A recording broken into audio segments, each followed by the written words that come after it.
This was probably the most requested analog horror series I've been asked to review behind Weird Birds, and it's an interesting one, I'll give you that. Unlike most of the other analog horror I've covered so far, which arguably is not a lot, this one heavily leans more on the psychological side. If I was the main character, I'd crash out too. I can tell this took a lot of time and effort by the creators, so go on over and follow Alex's archives if you haven't already. And while you're at it, sub to this channel too and join the Discord down below. By the way, I want to apologize in advance for my voice. It's 4:30 in the morning and yeah, my voice, I need sleep. The first tape starts off with a warning stating that this is the first successful conversion, but instead of a typical viewer discretion is advised message at the bottom, it says buyer's consideration is advised, and at the top we see a message that was sent out by a company called Thricon Chemical. So whatever it is that they converted, it's apparently on sale. They said that the subject that has been converted is called Exhibit 10. It cuts the work of Thricon Chemical driving on a dirt road in search of Exhibit 10, which apparently has purple clothes on. So you already know this is going to be some messed up human experiment. The worker inevitably ends up having to jump a fence the same way I did when the football went to the neighbor's pitbull ridden yard. So with just a flashlight in hand, he went on his search of the person with purple clothes. After walking, he ends up seeing another guy that's looking for the same experiment, I guess. Off topic, but this is why I can't have a gun. If I'm working with a company that's doing dangerous human experiments like this and they send me out in the dark, I'm shooting anyone, even if you are somehow in bright orange instead of purple. The two briefly acknowledge each other and our guy just keeps walking until he comes to the edge of the park, it seems, due to the fencing. And as he's walking, he comes across a man in purple clothes passed out on the floor.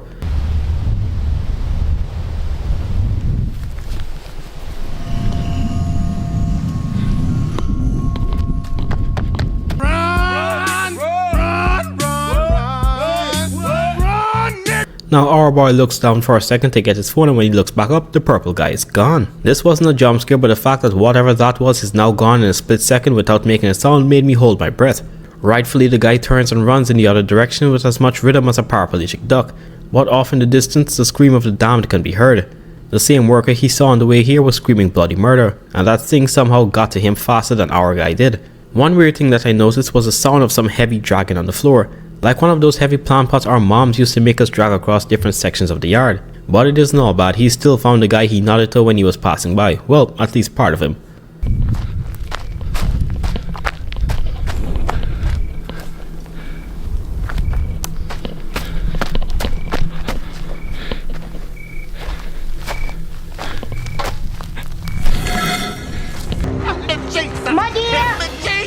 That thing had torn this guy in half so quickly that he didn't even close his eyes. But neither the worker or me had time to process this, as the reptilian bastard was just a few feet away in the dark, just staring at the Thricon Chemical worker. So he turns again and just runs. That's one good thing about this guy. Thumbs up. He doesn't really investigate like Fred from Scooby-Doo, he just turns and runs. And all you hear in the background is like a big rock or piece of concrete dragging across the ground behind him, which is oddly more terrifying than a roar. However, I take away points from his survival tactics when he keeps stumbling down as if he's a white woman being chased in a horror movie. And then he does the one thing that made him fail the survivor course. He stops and looks back. He didn't even wait until he was by the gate, and then to top it all off, he starts walking like a GTA NPC, as though a man-made horror beyond comprehension wasn't chasing him seconds ago. He did one last look, which really was his last look, as the creature grabbed him by the head with his jaws and just killed him.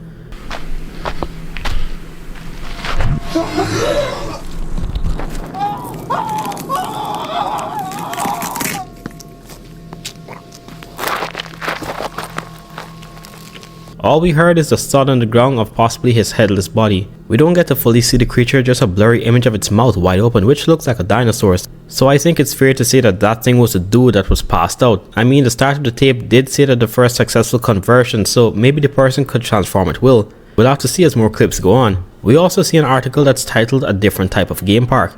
A game park could be a reserve for animals where they're protected, or a designated area where controlled hunting takes place. But given what the series leans into, I'ma go with the second option. The next tape is that of a young lad that looks a bit troubled to say the least.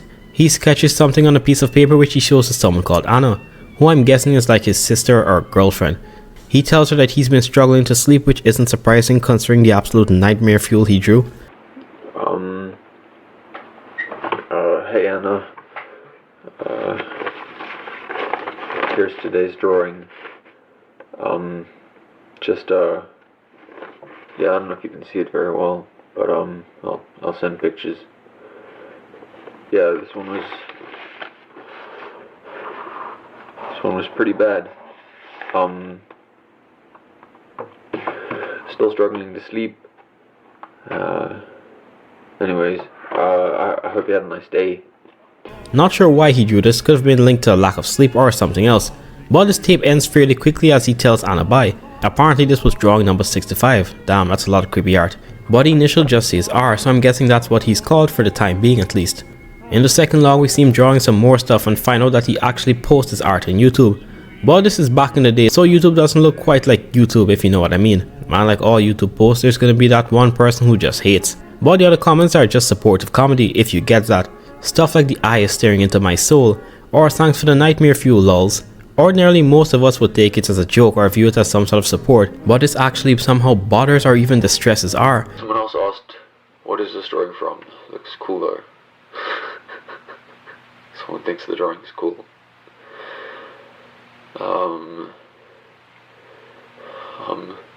Thanks for the nightmare fuel. The moment he reads the nightmare fuel comment, his tone immediately shifts and he sounds bothered.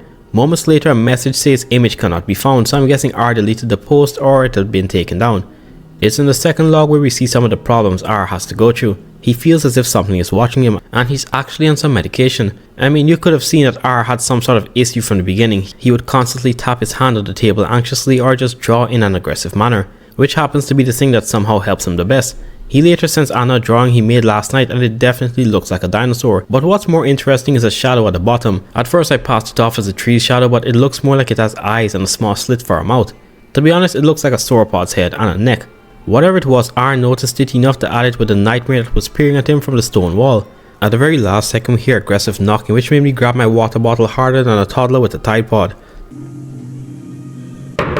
The third log starts off with R moving some boxes around, which was given to him by the same person that was knocking on the door so aggressively. The box was actually some stuff from their old children's home that Anna had sent over because they had closed down and asked if she wanted the things they didn't pick up. So from this it's more than likely that Anna is his older sibling, since both of them grew up in a foster home and she goes through so much trouble just to make sure he's okay.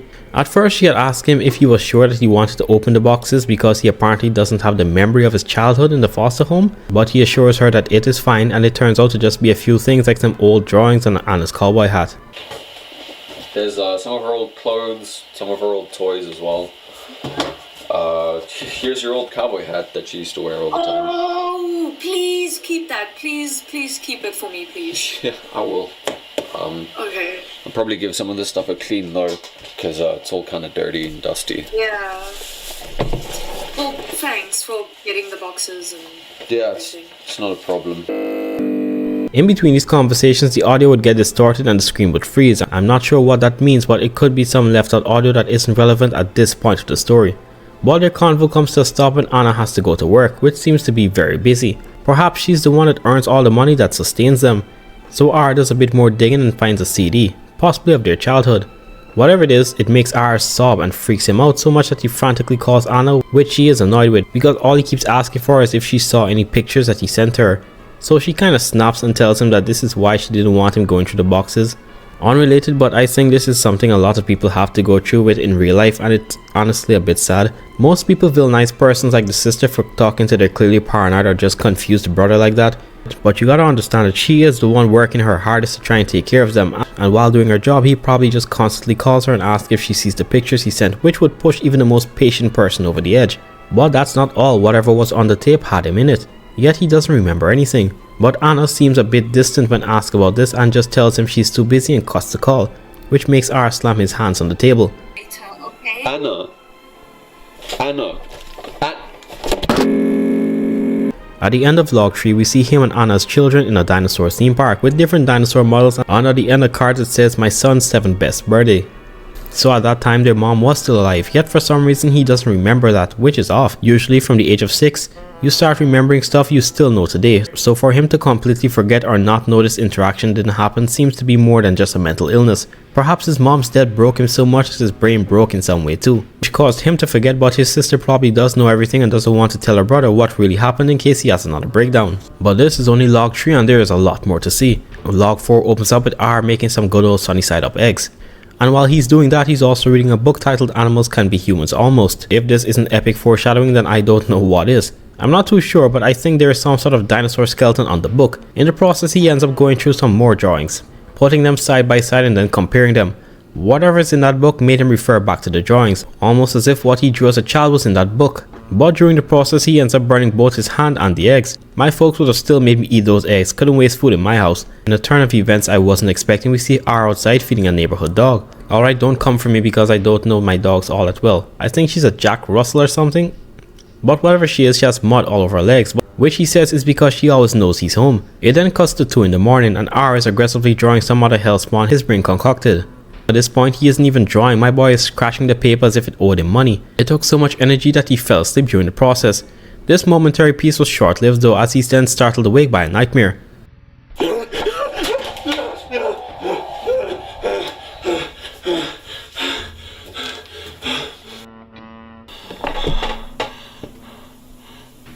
Can't say of what, but it's more than likely what that unholy abomination is. It looks like that ritual monster's long lost cousin. R may have clinical symptoms of schizophrenia, but that doesn't stop him from practicing proper dental hygiene.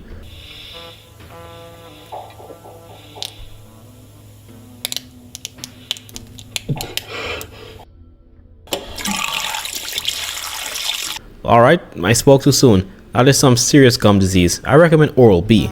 No, Colgate. He briefly is a bit puzzled by all of the blood in the sink, but just rinses it away. It does make him concerned enough to call Anna though, and he asks her if the medication she gave him had any side effects because recently his gums started to bleed every time he brushed them. It's medication like this that you'll see in those commercials with all those people skipping in the fields or watching the sunset. Like a pillar vaccine could be for arthritis, and you'd hear side effects may include erectile dysfunction, kidney failure, and partial blindness. Anyway, R starts reassuring his sister that he's doing fine and there's nothing to worry about. He even mentioned that he found his mom's camera that she always used to carry. So I guess he does remember his mom, but not that specific day. But that reassurance comes crashing down as he has a breakdown. My nightmares have gotten worse, and I'm starting to see them. It's all just becoming a lot more intense right now, and I could really use someone to talk to. Saying that the nightmares have gotten much worse. He even claims to see them, and it ends kinda sad. Despite him being in fear, he asks Anna to call him back if she has the time because he could use someone to talk to. Honestly tugged on my heartstrings when I heard him say that. It's clear that his sister is the only one he can't talk to because she's all that he's had since foster care. So with no one to talk to, he watches the recordings of his mom on camera. We hear singing which brings R some nostalgia, but at the end we see this. It's a drawing of a man dragging away some lady and their faces are blurred out. This could have been the point where R's mother left. Well, not really left because she's being dragged across the floor by a man, and R as a 7-year-old could only draw what he saw that day, so maybe the reason he doesn't remember that specific period was due to his brain trying to remove that memory as much as possible to keep him somewhat sane, but it only ends up hurting him more in the long run. We now reach on to log 5 and it starts off with R laughing. Not gonna lie, I thought he was about to crash out or lose it. Luckily it's just him watching some funny sketches and him assuring the members of his channel that he's doing okay and he plans on doing similar sketches. I don't think that's a good idea, but pop off. You could also try and make cool videos, you know? Like maybe I can do something with the drawing and then make like funny sketches, you know? I think that'd be a really cool idea. I know it does sound stupid, but yeah, it's something I really want to try to do for once. So yeah, that's honestly, that's about it. So see ya. Under the biggest contrast I've ever seen in my 20 years of existence, R is completely in the dark and just shows some writing saying something is outside. I swear I gotta stop writing these scripts at 1 in the morning by myself.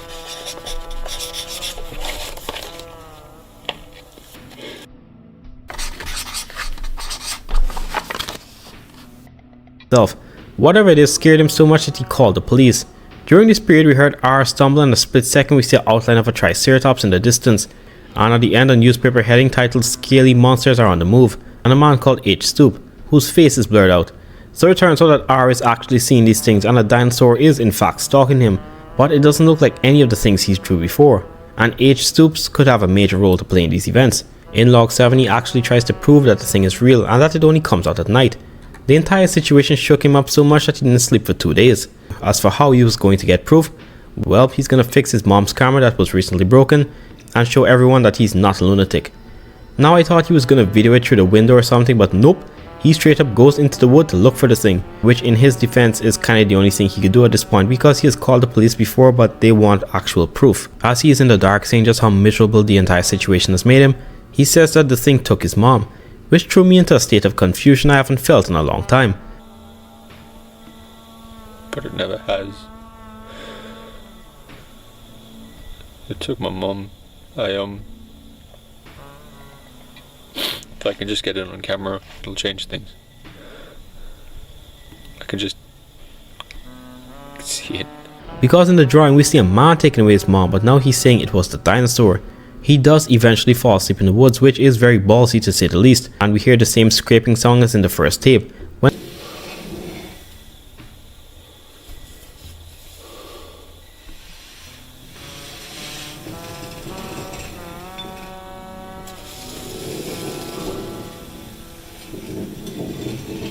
the thing killed the two tea chemical workers, but he somehow survives and wakes up the next morning.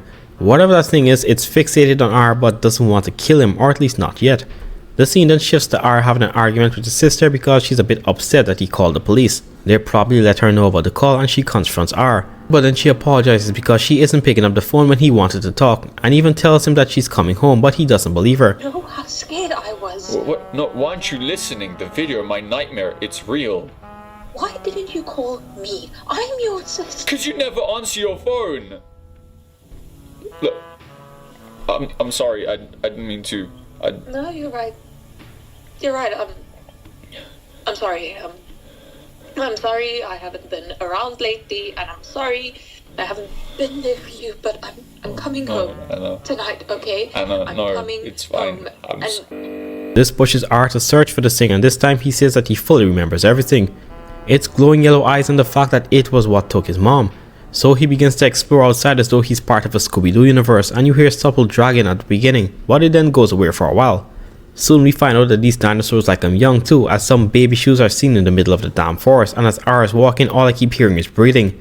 Then he stumbles across a dinosaur, but it looks very still and looks like it in fact is made of concrete, so they could have a kind of weeping angel mechanic in some sense, and would explain the dragging we always hear.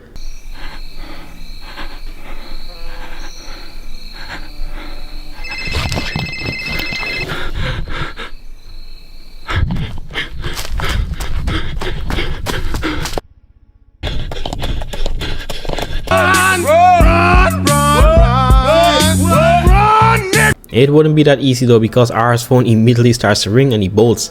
Turns out it was Anna, and there's something outside of the house staring at her. Now both R and I were bamboozled because we saw this thing seconds ago and R was a decent distance away from the house.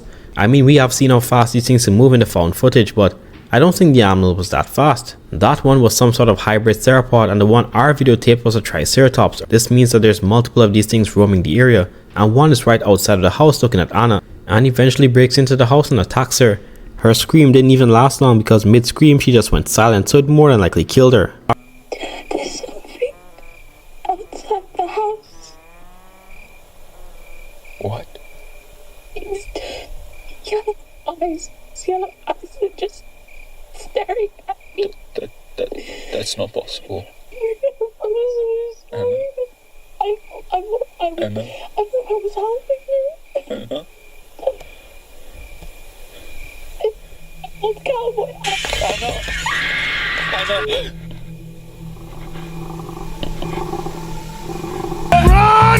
R has his own problems to worry about because there's still another thing out there with him, and it's close.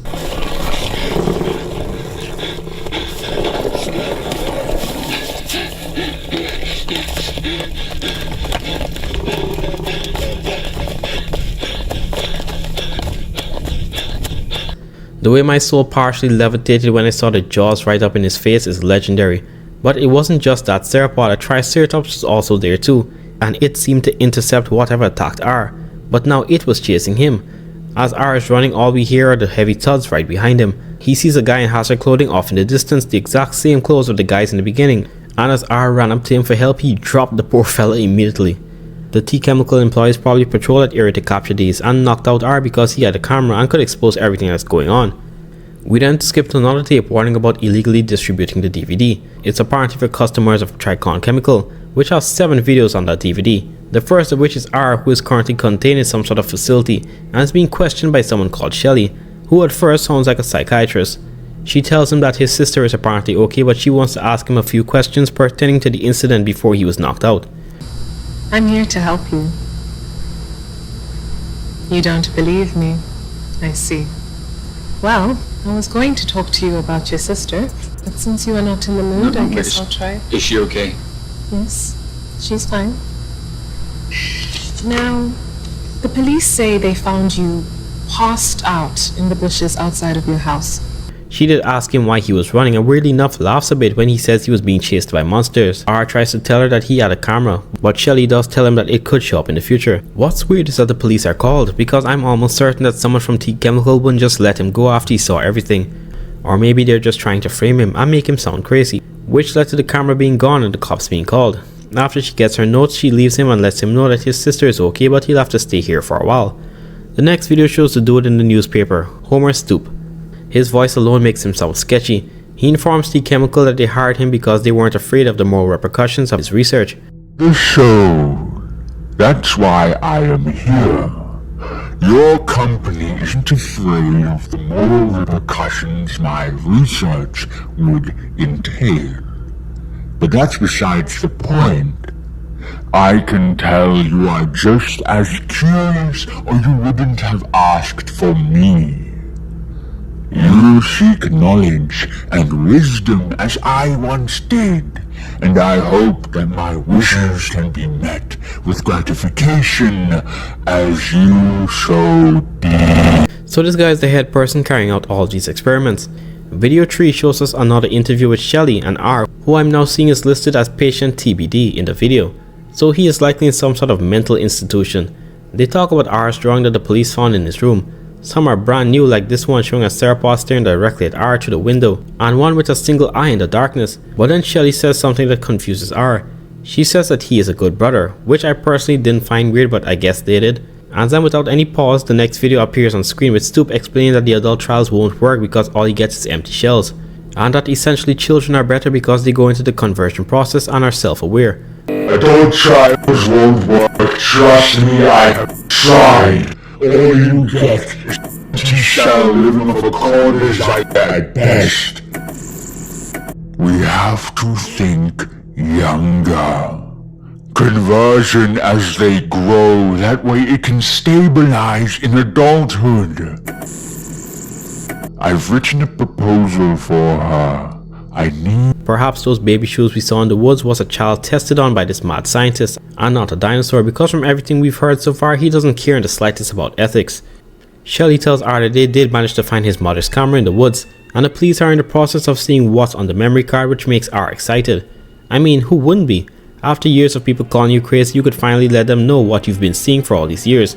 We caught another recording of Stoop as he sounds pissed. He says that she can't just pull some plug because of her motherly instincts. The woman he's likely referring to in the tape is R and Anna's mother, who likely took part in this experiment by using her children, but backed out at the last minute, which forced Stoop to scheme. Oh no! She pulled the plug, not after how far I've come, and for what? Motherly instincts. Please, if our children knew what she's done, she'd be a monster. In the next interview with Shelly and R, I realized that as they were talking about R's mother camera, that R never told Shelly that it was his mother's camera. All he had asked her was if she found the camera. He never said his mom's, which leads me to believe that Shelly isn't who she says she is. She pulls up some photos of R and his sister, and when she said that she found us on the camera, he rightfully says that that's not true because those pictures were on a DVD he found from what I recall, not the camera. The conversation then gets hectic when Shelly tries to tell him that he was not seeing dinosaurs but statues he had been seeing while sleep deprived. You and your sister next to dinosaur Those statues. aren't dinosaurs. Yes, they are. No, they're monsters. No, they aren't. When we Where's found Anna? you were outside your house, severely sleep deprived, hallucinating dinosaur statues Where's Anna? from your childhood while your sister Where's was Anna? trying to help you. Where's Anna? She's dead! All the time R is just asking for his sister, which leads Shelly to drop a huge bomb on this guy. His sister is dead. She says that he dissociated and killed Anna when she was trying to help. Which I guess kind of fits because this kind of stuff does happen and even has led some parents to kill their own children. But turns out that R probably wasn't responsible for his sister's death, because at the end of the tape we hear Shelly talking with Stoop, asking about DNA trials, which the madman declines, saying another step is needed before that. A break in their psyche, like a sudden painful change. In R's case, the sudden change was the death of Anna. DNA trials? No, Shelly. there's a step before that that's more important. To be able to convert the soul, you need to break their psyche. Pushing back even further, those child's shoes we saw could have been ours because we see both him and his sister visiting the dinosaur park as babies. And R and his sister could have been children Stoop was about to test on before their mother pulled out, which caused the company to take her out. Stoop wouldn't let anything get in his way of his research. In the video titled Patient 10, we see some weird humanoid creature with sharp teeth. It looks like R on the file, but they called him Patient 10, which was the name of the same creature that killed the two workers in the first clip. The date is set between September and November 2007, and Shelley happens to be a paleogeneticist that has been tasked with observing Patient 10 and worked with Stoop. So Thricon Chemical were definitely the ones that retrieved all those images, not the police. And Shelley knew about R's mom's camera because she was there since childhood. He was so distraught by the news of his dead sister that he didn't put up any resistance, which allowed for an easy transfer. His current weight was 71 kilograms, which as you'll see later gets drastically bigger. So far R is looking like every other subject and none have made it past the parasitation sickness, which is when a mineral called pyrite starts to degrade due to oxidation. I don't know what exactly they put in R, but I guess it has pyrite in it, and all the other conversion attempts failed because they couldn't make it past this step. Shelley also mentions that R has been through a lot of preparation, which makes him different, and also brings up the fact that the medication he's been taking all this time was some sort of drug they've gave the sister. They probably told her that the drugs could help her brother. The medication of the combination of Stoop's blood allowed for the procedure to continue as normal, but still they can't seem to get past the parasitation sickness. It seems that they've tested this on a lot of people, but with R's role since childhood, there's hope that the stick program could turn into a success. Before Shelley logs out, she says that she has halted on execution of Patient 6 due to her link with Patient 10. Oh, and lastly, I've halted the termination for Exhibit 6's debris due to her link to Patient 10. It may prove useful. That thing is or was R's mother. The Triceratops he's been seeing was somehow his mom and was trying to get close to him. Even though it's stated that the adults who go through this experiment are a hollow husk, she still retains some memory of her son, which is why she protected him from the other experiment that tried to attack him. So his drawing was correct and so was his statement. He possibly did draw one of the Thricon Chemical workers dragging her away, but could have also seen her conversion into a Triceratops somehow. Another 2 weeks have passed since Patient 10 has come into our care. He weighs in at 78.2 kilograms with a height of 177 centimeters. Albeit slower, symptoms are starting to develop. This is evident in his increased physical mass and height, plus the paling of his skin due to the decreased blood flow. After 2 weeks, R had increased in weight but weirdly height as well, and was starting to show symptoms of the sickness. Shelley begins explaining that somehow this sickness happens in patients. The ADNA reacts with the iron in the blood, causing them to turn into something similar to pyrite, and this spreads across the entire body that causes cells in other parts of the body to decay. Almost all of our previous patients responded very violently to the stage of the sickness. It's a painful process, fatal for humans. I'll inform Dr. Stoop of the situation. These patients turn aggressive during this stage, and it's evident by the clips telling us that one of these things tore the flesh off of a young person's body. We also get to learn that the sickness is fatal to humans, but I guess that doesn't apply to the patients who manage to just turn into dinosaurs. They're still not successes because they apparently are mindless, but they aren't totally useless. Some surveillance footage has been brought to my attention, and upon further investigation, we have discovered a mutation. Patient 10 has developed tapetum lucidum in his eyes. Normally found in nocturnal animals, it's a reflective layer of tissue that helps one see in the low light. Humans, characteristically, do not have it. This has also caused sensitivity to bright light. While this development is exciting, and samples will be taken, R even ends up developing tapetum lucidum, which allows for better vision in lower light levels, which they took painful samples of. The parasitation sickness has also spread across his entire body, and Shelley tries to remove it in hopes of slowing down the sickness. Roughly a week and a half has passed since the last entry. Patient 10 weighs in at 96.1 kilograms and a height of 186 centimeters. A week and a half passes, and R now weighs a massive 91 kilograms and is 186 centimeters tall. Also, there is a clarification upon Dr. Stoop's request. Once a patient fully petrifies, as a living organism, They will continue to grow. They will, over a period of a few weeks, grow into the genotype based on what the aDNA sample was from. More writing is shown on the screen, one of which says that paleontology is a long-winded science, because you don't fully get to see what these animals would look like. Me personally, I'm happy with just paleontology. I've seen weird birds, so I'd rather they stay dead. Turns out that the DNA she got from Dr. Stoop apparently dates back to the Cretaceous period, and she can't tell exactly what it is. The patients with the DNA don't stop growing until they have reached the size of whatever dinosaur gene they've been injected with, which means that if someone got a gene of a sauropod, they would not stop growing until they reach that size, which Shelley says is an excruciating process. Moving on, Shelley tries to talk to R, but he remains distant. She straight up taunts the poor guy and tells him that he's not a failure. Like, bro, what are you going on about? And what makes this worse is that the stone on the table belonged to his mother. Do you know what this is? It's a type of stone. The same stone growing under your skin. Do you know what this piece is from? No? Well, a certain Triceratops was destroyed that night. Stopped one of our other exhibits from attacking you. The Triceratops that was protecting him from the other exhibit was killed the same night because of him, although I don't think she actually died. I think Shelley just wanted to break him even more to provoke a response. This bitch then goes on to say something that makes me want to crash out. She tells her that dinosaurs are just for children, and that they're somehow parents for children. Eventually this leads Art inching closer and closer towards the stone. Then the audio switches to her preparing for R's death after he succumbs to the illness. We are locking patient 10 in isolation until he fully succumbs to the final stage of his sickness. His file will be archived under patient 10 alongside the others in the SCT program. Apparently Dr. Stoop's knowledge had failed once again, leading to another faulty patient. But seconds later, in the most terrifying and satisfying karma ever, R broke out, but he's also tweaking the fuck out after he killed some guards at the entrance.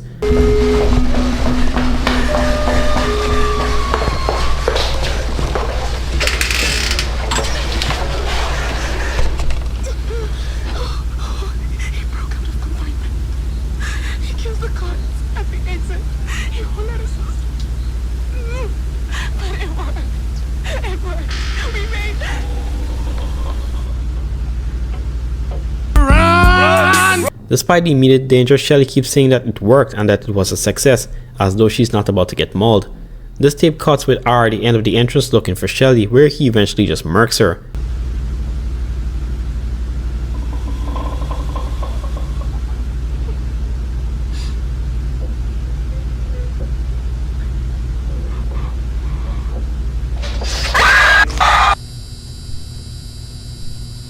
In the second to last video, we then see a POV of R escaping the facility, and when he runs, we always hear a loud thud following him.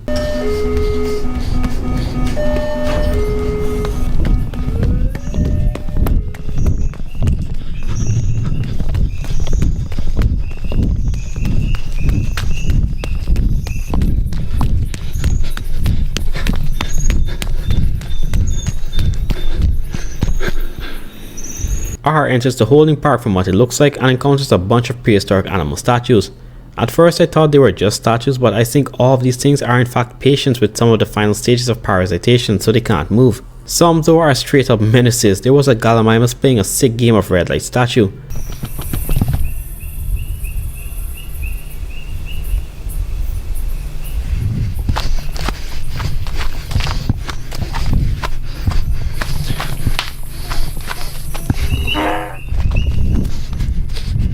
But the moment R turned around, it stopped. As he's running, he comes into contact with the guard but doesn't kill him. Something else in the park does.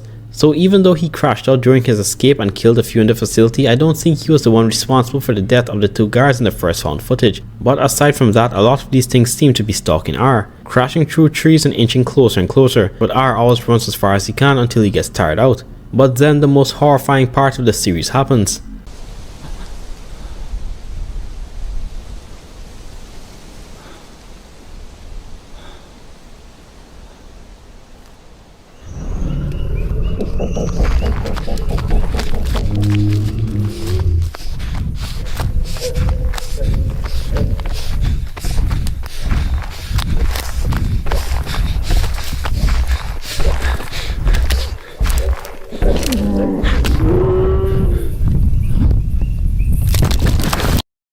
that T-Rex moved its eye, which goes to show that despite some of these things being completely stone, they can move and it chases R up a cliff.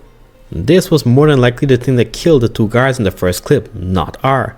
He only got away as quickly as possible.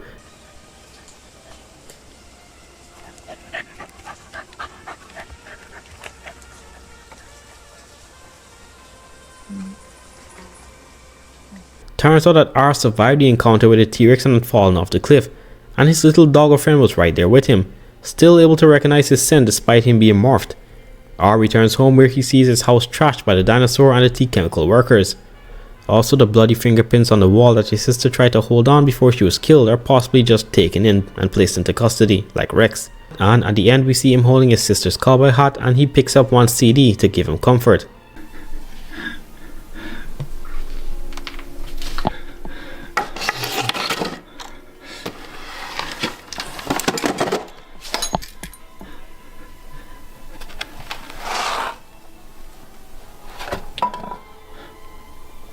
Which happens to be a tape left by Anna.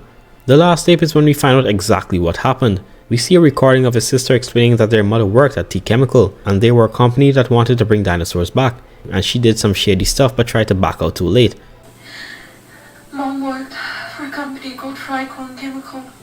It was a bioengineering facility focused on resurrecting extinct species. Mom, she did things that I know she wouldn't be proud of. And in the end, she did draw the line for us. But it was too late. That day, you were so excited to see the dinosaurs. How could she say no? You were just a boy. But Rex, those weren't dinosaurs. They were people. The park he went to see dinosaurs wasn't a park at all. They were in fact people that had turned into these experiments. Now this brings us back to R's nightmares. When R was 7 years old, he could have seen one of these experiments move towards him or lunge forward, which scared him as a child. Also, not all of these things look like dinosaurs. We've seen some of the drawings R has made, and they don't look anything remotely to a dinosaur, just straight up monsters with long arms. Matter of fact, we see one of these things in the found footage. This could possibly be Rex himself, but I'll get into that in a bit. Rex's mom could have been taken out by one of those things, which is why Rex thought it was a person in the drawing. But T-Chemical came in and saved her in quotation marks at the end, and turned her into an experiment because she couldn't just be let free. If this was to get out in the public, T-Chemical would go out of business. That foster home was also an organization in collaboration with T-Chemical, so poor Rex was groomed to be an experiment his entire life. But Anna doesn't want to stress Rex out, which is his full name I'm now learning. So she took advice from Stoop or T-Chemical in general, in hopes that it would help him, but Stoop just saw Rex as his first successful project, not a human. But she didn't know any better. Which honestly is a valid reason. She probably didn't want her brother to go through things anymore. All of those nightmares he was seeing were in fact real things.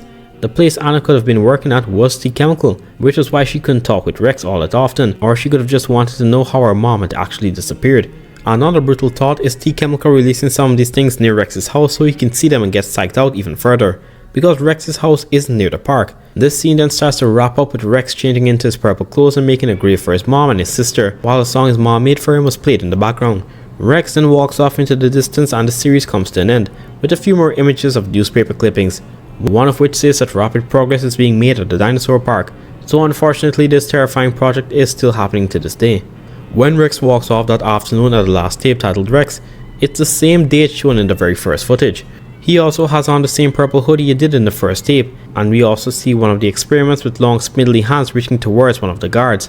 This could have been one of the things Rex saw as a child that took his mom, or it could have been a more evolved version of Rex, because even though we just see him walk into the sunset, he isn't out of the woods. While he may not turn into a statue like the others, he will still turn into whatever it was he was injected with. Also at the end you see a picture of Prometheus, which some of the comments under the video pointed out. The Greek trickster and the dinosaur half we see at the end. In Greek mythology he was a very intelligent deity that was crafty and was seen as a martyr for humanity, who gave humanity things such as fire, and even some sources claim he aided in humanity's creation. Get alive! Get alive! But Zeus ended up punishing him for this by chaining him up to a rock and letting an eagle eat his intestines forever until Hercules freed him. I'm not too sure what this link could be. Is it that he wants to help humanity, because it sure doesn't seem like he wants to? The only thing I could possibly think of is him being very old because those tapes of him were in the 90s. But let me know your theories in the comments. To be honest, this one has the best plot armor of any I've watched so far. I'm not going to lie, it isn't the most terrifying one I've watched, that still goes to Vita Carnes, but in terms of storytelling, it definitely takes it. And I'm not saying it didn't scare me because the first tape showing that spindly arm thing right next to the tea chemical worker sure did made me hold my breath. You can tell that Alex Archive put a lot into this series and my 20+ minute long video doesn't do it justice. So if you haven't already, go over there and show him some support. I think he plans on continuing this series sometime in the future, which is great because I definitely missed out a lot of stuff. But that just about does it for this one, folks. I'll see you in the next video.